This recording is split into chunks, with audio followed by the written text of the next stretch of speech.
Do I want to buy a jet? Apparently, I do, because I get emails all the time selling me jets. Why do people think I want to buy a jet? The only thing I can think of is if you looked at it, I'm a CEO of a company, World Innovators. So we do business all over the world and we do travel internationally. So let's assume I want to buy a jet. But you see, their email marketing message is not getting to the right person.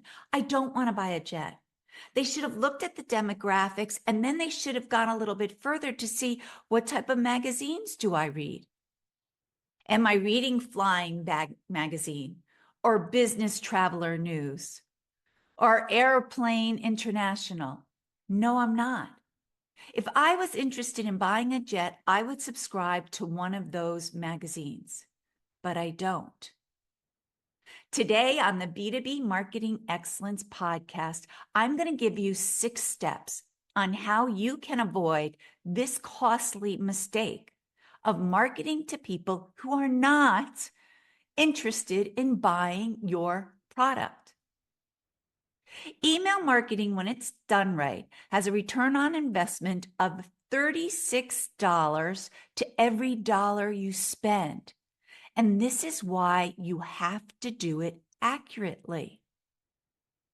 So let's go over the 6 steps so that you can start to implement this right away and make your direct marketing campaigns more effective because you will be reaching the right people.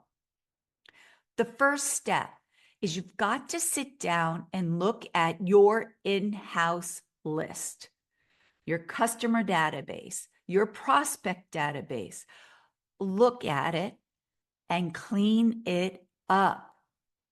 Get rid of records that haven't engaged with your brand in the last 2-3 years. Clean up any records that have invalid emails, incomplete addresses, inaccurate first and last names. Get rid of the garbage. Clean up the file. And I know this is a hard thing because people are saying, but Donna, I don't want to lose that number. Our database is 10,000. It's such a great number. Or it's 100,000. I get that.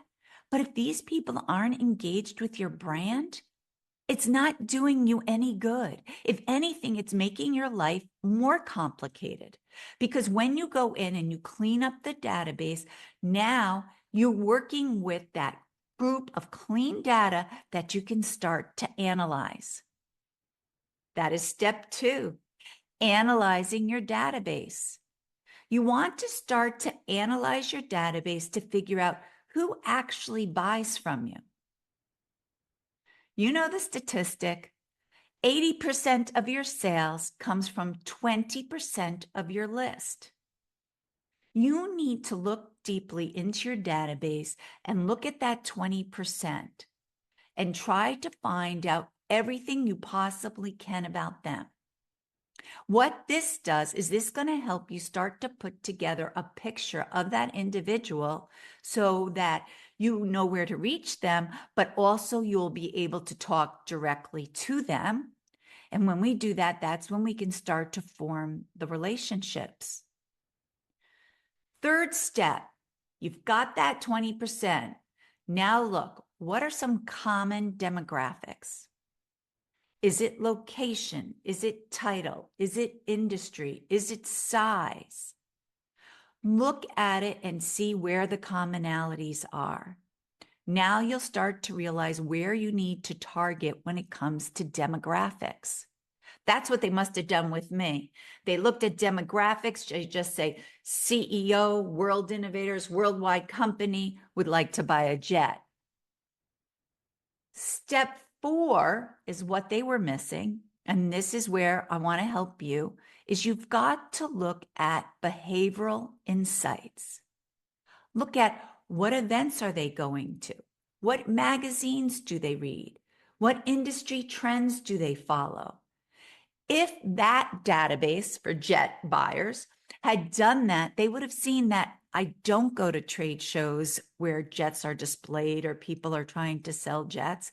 I do not subscribe to any magazines that are about the topic so that I could educate myself on how to make a wise purchase, because to be honest, I would not know how to buy a jet. So I would have to do some research.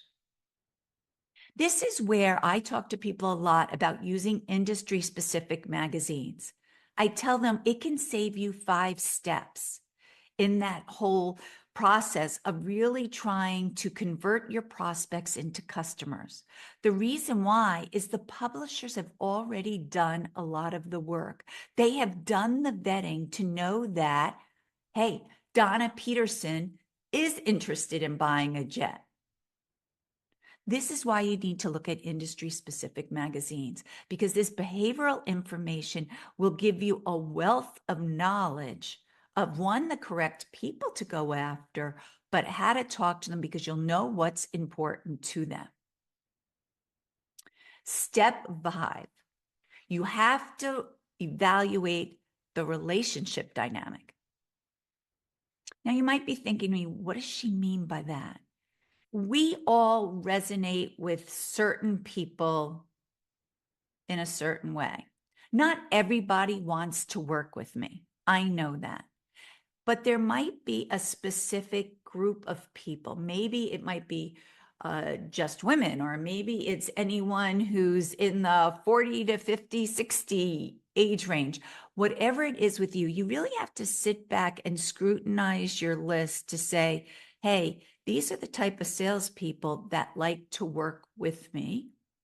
These are the type of salespeople that have worked with me before. These are the companies that buy from me. And within their company, it's that title, that type of individual who buys from me. Those are the people you need to target.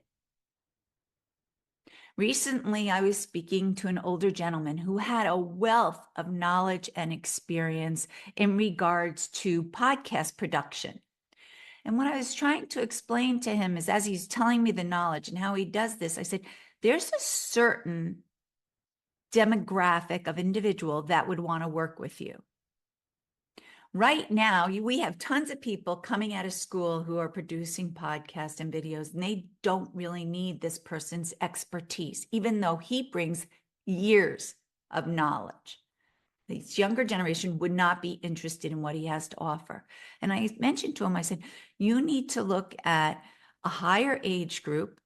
And I would also look at certain industries where you see that the demographic of people making the decisions for this are older, but also have a lot of knowledge and experience within their industry, because they're going to value what this individual has to say.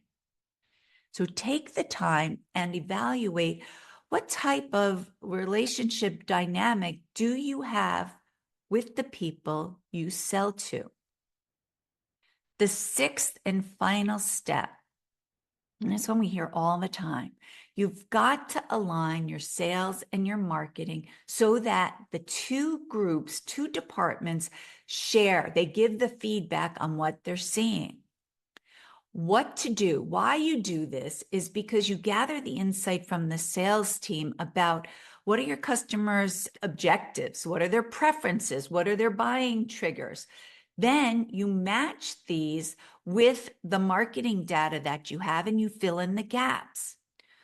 Why this matters is because now, if you have all this information, you're able to put together a nice collaborative strategy that ensures that seamless experience where the prospect is going to get to know you, going to get to know your brand, and you're going to answer in your marketing materials all the challenges or preferences they might have, so that they sit there going, oh my goodness, this company gets it.